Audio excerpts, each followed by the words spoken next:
kuba Putin ari kuburira Zelensky bivuze iki ku hazaza ha Zelensky na Ukraine muri rusange n'umubano wa Ukraine nabo mu burengerazuba? Bisobanura ibintu bibiri bikomeye. Ku ruhande rwa Ukraine biragaragara ko Ukraine itazasubira kuba igihugu. Bariya barakorana, baranavugana kenshi. Kuko wenda ikibazo kirimo ahangaha wenda abantu bajye banacyumva neza. Uburusiya na Amerika barakorana. Uretse n'ibyo baranaturanye. Yego. Nubwo bajya no mu ntambara buriya uko Amerika yakimdirana na Iran cyangwa n'Ubushinwa, ntabwo ariko yakimbirana n'Uburusiya bahana intera kilometero y'ibihumbi hafi 8 byonyine. Nako nabo bibonye kenshi bagiye babona muri iyi minsi ko batangiye guhindura abayobozi cyane. None ikindi yatangiye gusinya andi mategeko adasanzwe guhera kuri yari bivuga ko n'abantu bafite imyaka 60 bemerewe kujya mu gisirikare. Ubwo barimo bo nta retirement bemerewe. Kuba Uburusiya bwatangiye kurasa ku bubiko bw'ibiribwa by'abanya-Ukraine bivuze iki? Byo Trump yavuze navuga ngo nta mabura kindi n'ubundi akijya yavuze ko intambara azayihagarika mu masaha 2, ariko ngira ngo amasaha 2 bya bindi by'uturongo yaciye twagiye tuba twinshi ahubwo turenga nayo masaha 2 yavuze. Aka kanya kuvuga ngo azafatira ibihano Uburusiya. Mu ivuriro Everlife nahivurije umwijima, mpivuriza n'iby'amabanga y'abashakanye, bankoraho riraka n'abahanga pe. Nyuma yo kugira ikibazo cy'imisemburo mike bandangiye ivuriro Everlife, ndarigana baramfasha, icyo kibazo kirakemuka.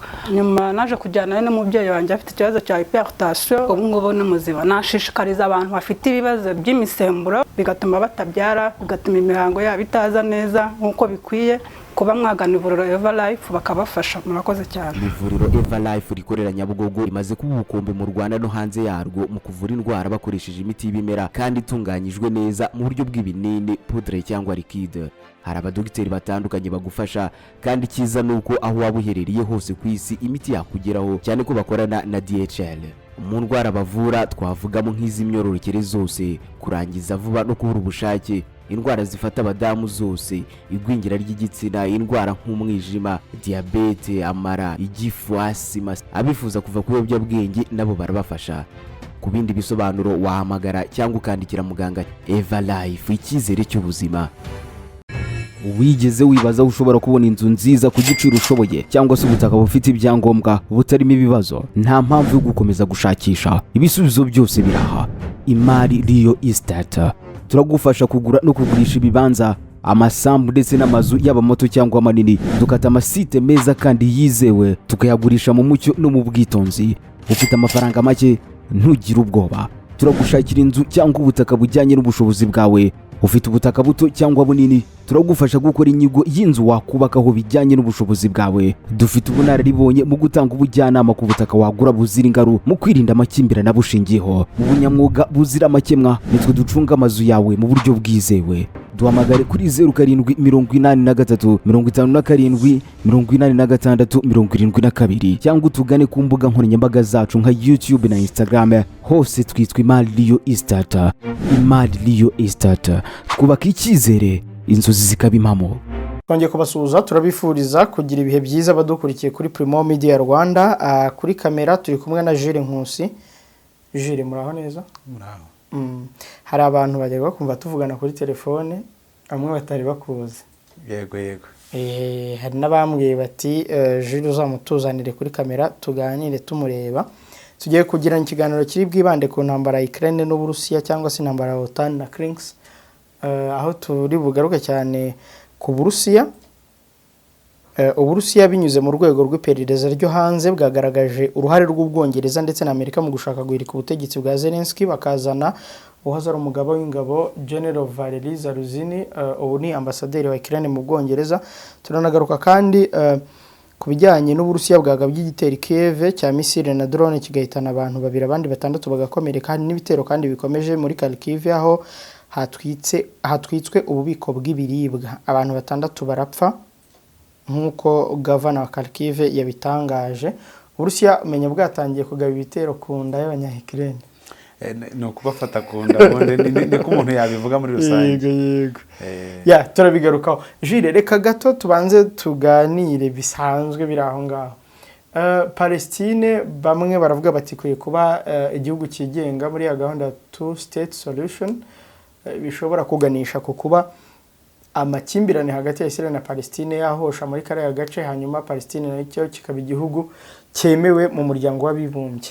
yego Nabonye ibihugu nka Canada, ibihugu nk'Ubufaransa n'Ubwongereza byatangiye kuvuga ko mu gihe Israel itahagarika n'Ubudage itahagarika ibitero, bishobora gusobanura ko bino bihugu bishobora kwemera Palestine. Ariko Israel ikavuga ngo muraba mwemeye iterabwoba. Australia yo yavuze ko mu gihe hakwemerwa leta ya Palestine hagomba kubanza kugaragazwa icyo Hamas izahinduka cyo. Ubona nawe bino bintu bizagerwa byo kwemera leta ya Palestine nka leta yigenga? Navuga ngo ni inkundura itangiye mu gihe kitarenze hafi nk'ukwezi cyangwa ibyumweru bibiri. Ikaba ari inkundura yatangijwe n'igihugu cy'Ubufaransa, Emmanuel Macron by'umwihariko. Yego, bugaragaza ko ibyo urebye ibyo abanya-Israel bakora muri Gaza, byaba kwica abaturage ndetse no kwicisha abantu inzara, bavuga ko bajya guhiga Hamas ndetse no kubohoza imbohe zabo bavuga ko zatwawe na Hamas, bavuga ko ari ibintu bihabanye cyangwa se binyuranyije n'icyo nakita nk'amategeko agenga uburenganzira bwa muntu ku isi, cyane cyane agenga ibijyanye n'abantu bari mu bihe by'intambara, nka kuri abanya-Palestine bameze. Navuga ngo rero ni inkundura yatangiriye ku Bufaransa, tujya kubona haje ikindi gihugu nk'Ubwongereza cyari bivuze, uyu munsi hagezweho Canada, hagezweho n'Ubudage. Hagati aho navuga ngo ni ikintu kiri kugenda gifata indi ntera, kandi noneho nka minisitiri w'intebe w'Ubwongereza witwa Keir Starmer yaravuze ngo urebye amafoto y'abana bashonje cyangwa se n'abicwa n'inzara muri Gaza biturutse ku bitero bya Israel, ndetse n'uburyo Israel yagiye gukoresha mu gukumira imfashanyo z'ibiribwa kugira ngo zigere kuri bariya bantu. Aravuga ati nta muntu uwo ari wese ufite w'inyoko muntu cyangwa se ufite umutima wa kimuntu ushobora kubona biriya bintu ngo yihangane. Noneho yongeraho ko Israel igihe yaba idahagaritse ibitero ngo yemera agahenge kashyizweho cyangwa se yasabwe na biriya bihugu hagati yayo na Hamas, niba ari izo mbohe zituma ijya kurwana Hamas zitange ndetse na Israel ihagarika ibitero, ko bakemera Palestine nk'igihugu. Yego, navuga ngo rero ni inkundura tubona ikomeje, ariko navuga ngo itangiye kugenda ifata umurego, kuko icyo wari uvuze ni kimwe, ariko ku rundi ruhande Leta Zunze Ubumwe za Amerika zafatiye ibihano abayobozi icyo nakita nk'umutwe washinzwe ugamije kwibohora kw'abanya-Palestine witwa OLP, bawushinja gukwirakwiza urwango ndetse n'amakimbirane yabo bafitanye na Israel mu rwego mpuzamahanga kugira ngo ibihugu bindi biwushyigikire. Navuga ngo rero bishyigikire icyifuzo cyo kwigenga kwa Palestine.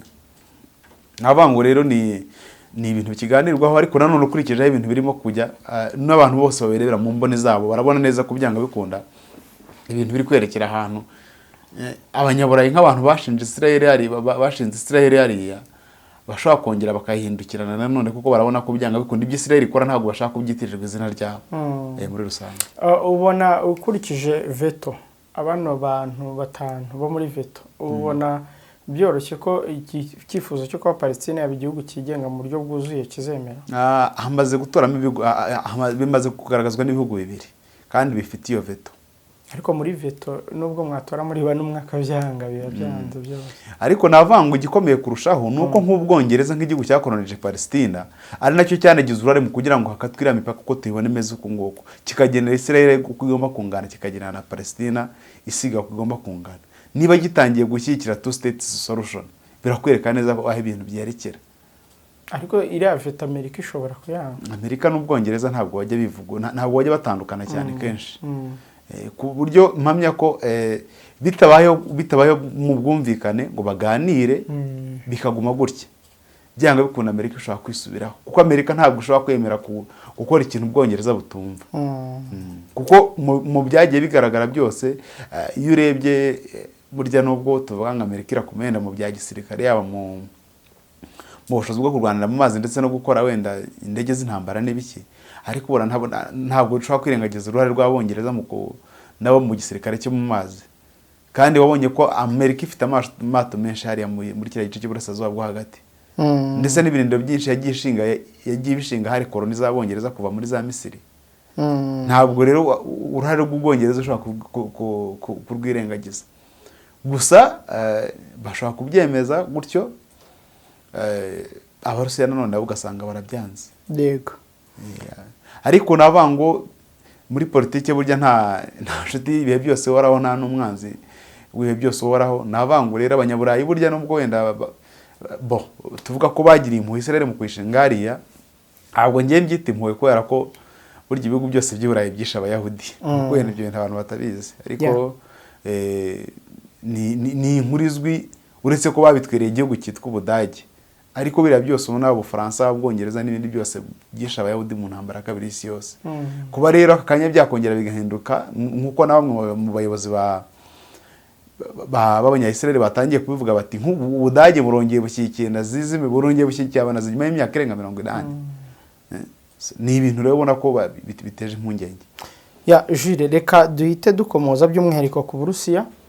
Uburusiya binyuze mu rwego rwabo rw'iperereza ryo hanze y'igihugu bwagaragaje uruhare rw'Ubwongereza na Amerika mu gushaka guhirika Zelensky, bakazana General Valery Zaluzhny wahoze ari umugaba mukuru w'ingabo za Ukraine kuri n'ambasaderi wa Ukraine mu Bwongereza. Yego. Izi mpuhwe z'Uburusiya urazivugaho iki? Izi mpuhwe z'Uburusiya kuri Ukraine? Navuga ngo ni impuhwe, ariko nanone ni nko guhishura ibyari byarahishwe. Ariko mpamya ko byanga bikunda muri uyu mugambi Uburusiya nk'igihugu gihanganye na Ukraine, biragaragara ko byanga bikunda Uburusiya hari ukuntu bwabiganirijwe kandi nabo bufite amakuru ahagije kuri ibi bintu. Nibutse abantu ko Uburusiya buvuze ibi ngibi nyuma y'iminsi tubona imyigaragambyo yakamejeje. N'isaha imyigaragambyo deja ntirahagarara. Bigeze ku rwego ubona ko Zelensky barimo no kumugaba bitero yavuga ngo dukeneye ubufasha bw'intwaro. Ati intwaro zizaza mu mezi 2-3, nabwo izo dufite tuzohereza igice cyazo, ibyuma bimwe na bimwe nk'amabateri, ubwo ndavuga kuri Patriot Amerika yemeye aturuke mu Budage. Kandi mu by'ukuri ntabwo ibyo bintu bivuze ko Amerika intwaro itazifite. Ni ukuvuga uko rero ubona basa naho bihugiyeho cyangwa se barimo gutinza intambara, bakanashyikira imyigaragambyo imbere mu gihugu, no kugira ngo bateze akavuyo Zelensky. Zelensky ntabwo biragaragara ko batakimushaka. Kuba rero Uburusiya bwabivuga navuga ngo biri muri zongeri ebyiri, birimo kugaragaza amakuru n'ubundi yarasanzwe ahari, kuko byagiye bigaragara ko ukurikije ukuntu Ubwongereza na Amerika bari kwitwara muri intambara, bashaka ko ari amasezerano yo kugabana Ukraine cyangwa se y'ukuntu bazagenzura Ukraine nyuma y'intambara, bayagirana n'undi muntu utari Zelensky. Kuko Zelensky bamushinja ruswa, bakamushinja n'ibyaha bindi, nk'Abanya-Ukraine bamushinja kuba yarabambarishije, kuko nta n'uwabigaru nta n'ubitindaho. Uwo muntu rero ntabwo umuntu bashobora gusinyana nawe. Bagomba kuzana umuntu wundi uri bateguye, ariko nanone udafite icyo nakita nk'imiziro ku Banya-Ukraine. Kuba rero Valery Zaluzhny bari kumutegura kumuzana, ukurikije n'ukuntu nawe yacecetse nyuma yo gukurwa ku mwanya w'umugabo w'ingabo akajya kuba ambasaderi mu Bwongereza. Ariko nanone wakurikira ukuntu ibiganiro yagiye agirana yaba na Minisitiri w'Intebe Ubwongereza ndetse n'uwahoze ari Minisitiri w'Ingabo wita Ben Wallace, amafoto yagiye ajya hanze kenshi, bikwereka ko byanga bikunda ni Valery Zaluzhny imeze nka plan B ishobora kuza. Ariko nanone wari ufite popularite mu gisirikare cya Ukraine, akagira na popularite y'abaturage no kurenza Perezida Zelensky. None se uyu Valery Zaluzhny Uburusiya hari aho ahuriye nabwo, ku buryo yaba ari umuntu nyine naza ari umuntu uzakorana n'Abarusiya? Yize mu Burusiya, icyo ni ikintu abantu ba mbere batazi mu gisirikare, bya gisirikare yiganye n'uriya mugabo w'ingabo Uburusiya bufite ubu ngubu, General Valery Gerasimov. Ni abantu biganye, ndetse rimwe banamukoresha ikinyamakuru cyitwa Kiev Independent kimukoresha interview, yaravuze ngo mfata Valery Gerasimov nk'umusirikare, nubwo ari mukuru kuri njyewe ariko mufata nk'umusirikare w'inararibonye kandi w'umuhanga. Ni umuntu nigiyeho byinshi mu gihe twabanaga ku ishuri. Icyo rwose iyo ntuzo yarayifite. akaba ari umuntu wabanira neza Uburusiya cyane rwose. Ni n'umuntu ushobora kunegosiya neza ugereranyije na Zelensky. yego Kuko ni n'umuntu wagiye ugaragaza guhera mu itangira ry'intambara ko intambara babashoyemo kuyitsinda bidashoboka ukurikije biri kuri tere n'ibyo abantu bavuga mu bitangazamakuru. yagiye atavuga rumwe na Perezida Zelensky inshuro nyinshi cyane noneho bigeze ku cyitwa contre offensive niho banyuranye aravuga ati ahantu muri kudutwara buri santimetero imwe ibihwanye n'urupfu no kutumarisha. yego. Jules, ubu Burusiya kuba nyine bwaburiye Zelensky no gushaka umwereka ububi bwa Amerika n'Abongereza cyangwa n'ubundi bamweretse ibyo asanzwe azi? Nkeka ko atarabizi yabimenye ntabwo aba arishuye muri iyi ntambara. Kuba rero Uburusiya butangiye kumwereka cyangwa se kumuburira ko agiye kugenda ni nko kumwereka ko nko kumubwira ngo ya the game changer, dufite ubushobozi bwo guhindura wowe ibyo watekerezaga n'abagushyikiye bose, tukakwereka ko dufite ubushobozi bwo kuvugana nabo kurenza wowe ubwawe. Nicyo kintu cyonyine gihari. None Zelensky ubundi ava cyagiye muri OVO ntiyari yabonye ibintu birenze n'ibyo Uburusiya buri kuvuga? Navuga ngo hari ibyo yari yabonye ariko yumvaga ko ari iby'akanya gato. Yumvaga ari kwa kundi nyine abantu badashobora kumvikana ku bintu by'akanya gato, ariko niba abantu bageze ubwo bafata imiryango nakita kari nkaho itegamiye kuri leta yagushyikiye kugira ngo uze ku butegetsi, bakongera bakayikoresha mu kuzana abaturage ngo bakwigaragambyeho nanone baguhirike. Ni ikikwereka ko nyine byanga bikunda ba bantu bakora nk'uruvu.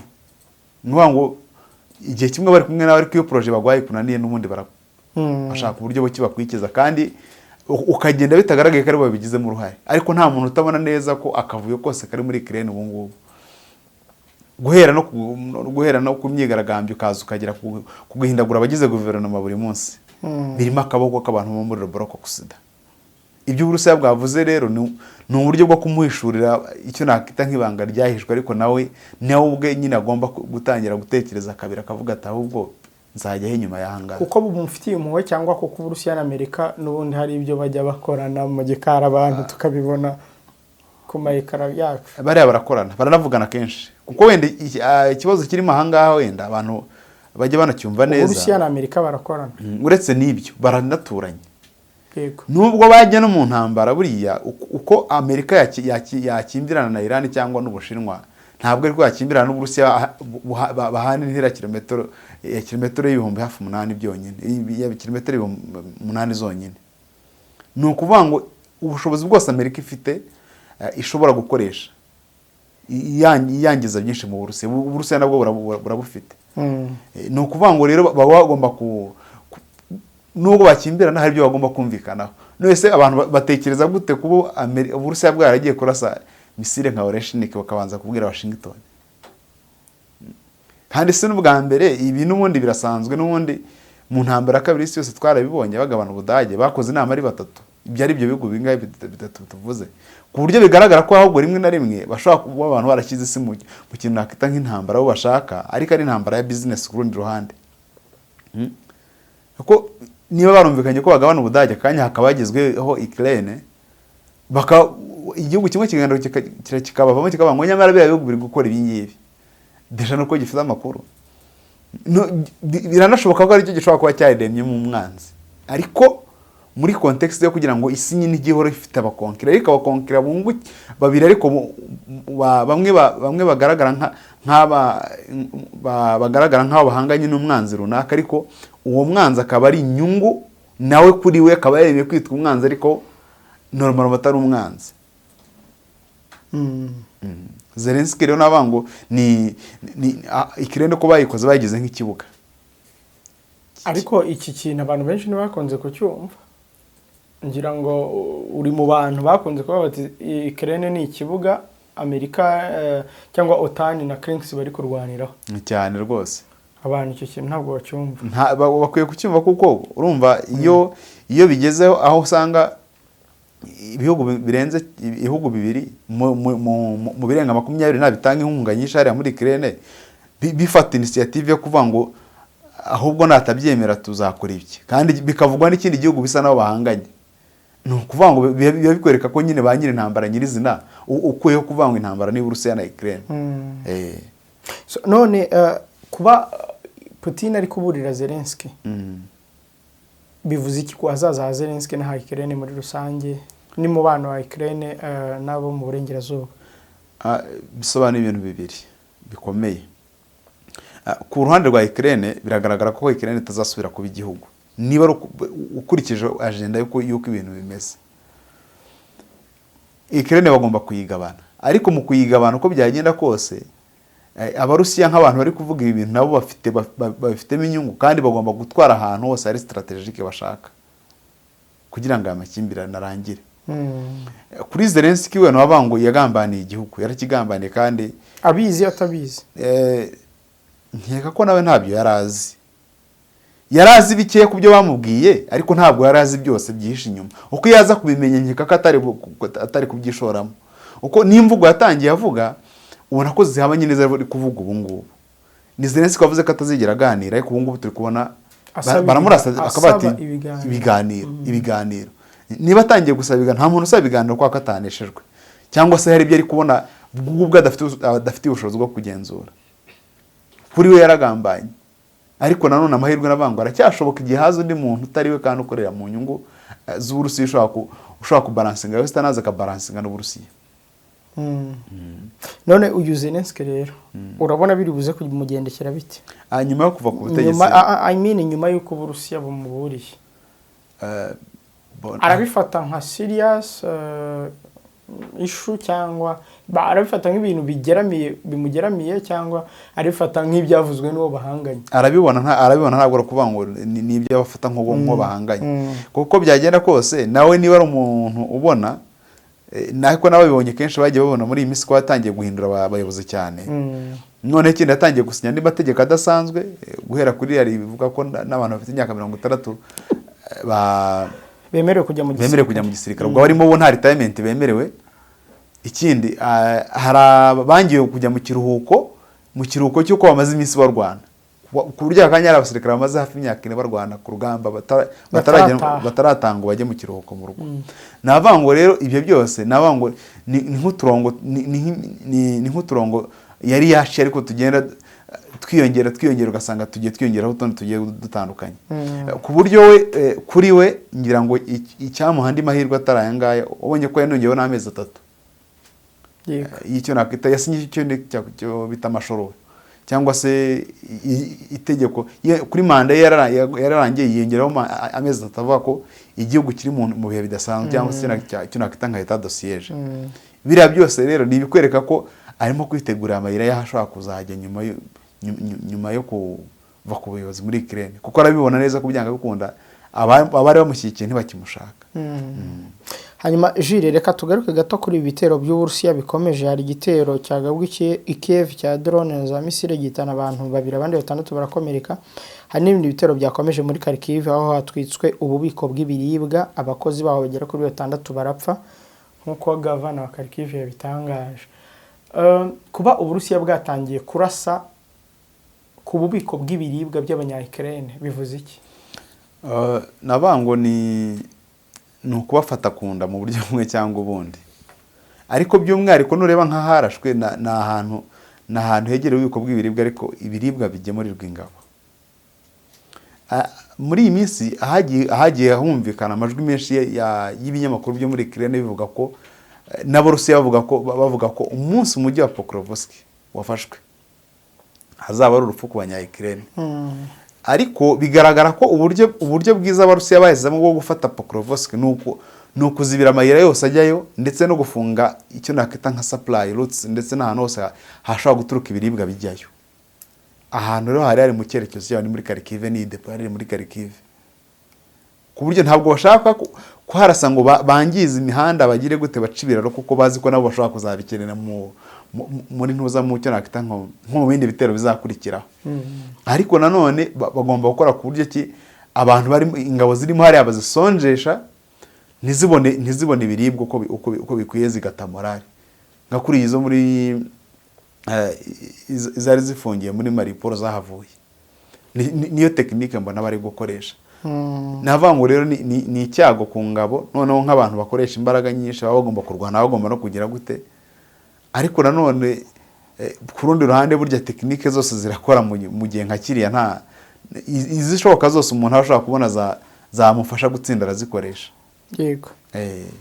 Hanyuma Jules, kuba nyine ubu Burusiya bwatangiye kurasa kuri biriya bubiko bw'ibiribwa, burashaka kuganisha iherezo ku ntambara, burashaka nyine icyo mbona ndi kubona icyo bushaka ni ukugira ngo bwumvishe ingabo za Ukraine nk'iziri kurwana ko umwanzi wazo ari leta cyane kuruta abo Barusiya nk'abo bahanganye.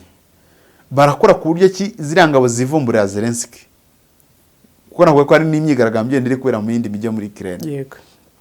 Ku buryo abantu twita ko ari mu myigaragambyo bashobora kuzabana na support y'ingabo zigaragaza ko zitishimiye Zelensky. Nibutsa abantu ko nta minsi mike ishize uriya muyobozi w'ingabo mushyashya bashyizeho bamwita Oleksandr Siniski, arimo avuga ko bakeneye izindi ntwaro ugereranyije n'izo bahawe, ko nta musaruro ziri gutanga, ndetse ko zidashobora kubafasha kwihagararaho ugereranyije n'ibisasu baraswaho bikomeye. Navuga ngo rero uko byagenda kose ni Abarusiya barimo kubikora mu buryo bwo kugira ngo batume ingabo za Ukraine zivumbura ku butegetsi, zifatanye n'iyo myigaragambyo, noneho bigendereremo, cyangwa se zibe zaza no kubiyungaho. Hanyuma kugeza ubu ka gace ka Kursk kagenzurwaga igice kimwe n'ingabo za Ukraine, amakuru yako bite? Muri Kursk nta ngabo za Ukraine zikiriyo, kuko no mu bitero bishyashya byatangiye ngo bitangiwe n'abakomando b'Abanyacecenia bafunguye indi murongo w'urugamba muri Sumi. Yego. Ndetse muri Sumi ndetse n'iki gice cya Kharkiv gisa naho gihana imbibi na Belarus haruguru. Ni ukuvuga ngo bakoze ku buryo bwose barimo gukera ikintu nakita nka buffer zone, cyangwa se ahantu barimo kwegeza intambara imbere ku buryo nta ngabo za Ukraine zishobora kuzongera kumenera mu hantu nakita ko harangaye ngo zibe zakongera kujya kugaba ibitero ku Burusiya. Ikindi navuga nuko muri Korea ya Ruguru yohereje ingabo zigera ku 11, ariko hari ikinyamakuru kimwe cyo mu Burusiya cyitwa Moscow Times cyavuze ko bari kwitegura kwakira izindi ngabo zizava muri Korea ya Ruguru zigera ku 30.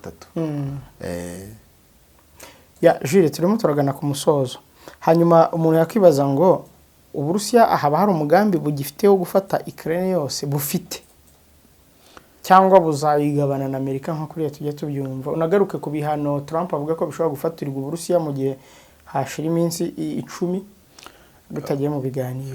Nabonye witwa Dmitry Medvedev yavuze ngo ibihano by'akanama k'umutekano, yego, yavuze ngo ibihano byose mwadufatira icyo nakita nka nyina ntarengwa mwadushyiraho yaba iminsi 50 cyangwa iminsi 10, ntabwo ushobora gukuraho threat cyangwa se ikibazo cyatumye dutangiza iyi ntambara. Bavuga impamvu muzi yatumye dutangiza iyi ntambara.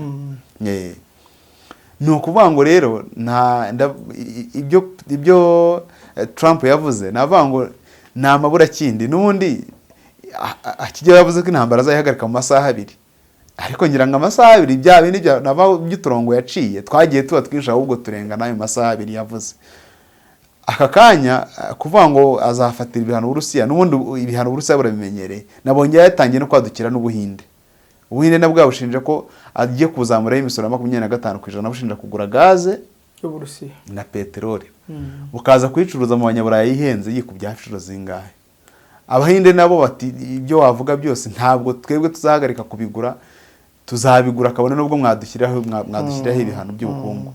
Navuga ngo rero ni kuba yaravuze ko iminsi 10 azafatira ibihano Uburusiya bwatangaje ko intego yabwo nakita ko bwarafite butangiza intambara yahindutse. Ubwo nicyo barimo baza mu kanya. Yego. Byo kugabana na Ukraine ko bwavuga ko buri kurengera aba rusofone no ku denazifike kurwanya abanazi bashyashya badutse muri Ukraine. Ariko by'umwihariko yarahindutse ibiki? Icyahindutse nuko Perezida Putin ubwo ari mu kiganiro n'itangazamakuru umunyamakuru umwe yarabimubajije arabatse muracyafite intego yanyu iracyari yo kugarukira aho ngaho bavugagaho kurengera yo kugarukira muri Donbass gusa aravuga ati ahubwo no intego yacu yarahindutse igihe ibyo dusaba bitarakurikizwa ahubwo tuzanafata Ukraine yose bishura iki mpamya ko muri aya masezerano bazagirana hari cyane ari bamabuye ya biratwiza tererare cyangwa se ari amabuye mboneka hake bazumvikana igihe abanyabarayi bazacukura inyungu zabo n'amafaranga babo bashoyemo narangira bagende ariko hanyuma gufata Ukraine yose biragaragara ko abanyabarayi batabyemera kuko babatsinzwe ariko nanone bazagira ibyo bemera kwa ko Uburusiya bufite hanini kandi harimo yamabuye nabo bashaka Jules sinzi niba icyo wakongeraho dusoza icyo nakongeraho nuko wenda bwo nuko ibihugu byinshi muri iyi si birimo kugenda bifatirwa ibihano biturutse kuri iki kintu cy'intambara ariko bimwe birazira ko nk'ubumwe bw'Uburayi bwo mu minsi yashize bwaziraga ko bwari bwigometse bwanze kugura igitoro Premier Ministre w'Ubufaransa yarero yavuga ko ngo ibihugu by'Uburayi ngo byagambanye byagurishije umugabane kuri Amerika ariko nta yandi mahitamo bifite bigeze ku Buhinde twabonye byo byatangiriye ku Bushinwa ariko Ubushinwa nabwo bwari bwashinjwe na Zelensky ko buhereza intwaro Uburusiya intwaro y'ibihano niyo turi kubona muri iyi minsi cyane ku bihugu ubona ko bisa n'abisatira Amerika mu bukungu reka ngushimire murakoze cyane waba ukeneye telefone igezweho kompiyuta zuje ubuziranenge imodoka nziza cyangwa ibindi bicuruzwa na serivisi guturuka i Dubai wizengurutse umutwe Soatas niyo company yizewe watsindiye isoko ukaba ukeneye ibikoresho bisabwa kugira ngo hacane umucyo wibunze imitima tugane muri Soatas tubigukorere vuba kandi rwose nubwo waba ufite amafaranga make twayaheraho tukagirana amasezerano ufite imodoka ushaka kuyihindura cyangwa kugura indi nta kidasanzwe muri Soatas hybride electrique n'izindi modoka zigezweho tugufasha kuzikugurira ku kiranguzo bataguhenze dushobora kuyigura dukoresha amafaranga yawe ukaduhembera serivisi yuko twayikuguriye ku kiranguzo cyangwa ukadutuma imodoka ushaka tukayikugurisha ku giciro gito niba hari umuvandimwe cyangwa inshuti iri Dubai twafasha cyangwa twakunganira mu bundi buryo nabyo turabikora kuguhuza n'ibyo ukeneye i Dubai ntibizongera kugusaba kurira indege kuko nitwe muhuza wawe na Dubai serivisi zacu zirihuta kuko bisaba gusa iminsi iri hagati y'itatu n'itanu tukaba twagutumikiye dukorera igikondo munsi yo kwa Mironko ku marembo ya Naeb ku bindi bisobanuro mwaduhamagara cyangwa mukatwandikira kuri 0788 67 85 97 cyangwa 0787 02 45 13 gukorana na Soatas ni amahitamo yo kuzigama igihe n'amafaranga.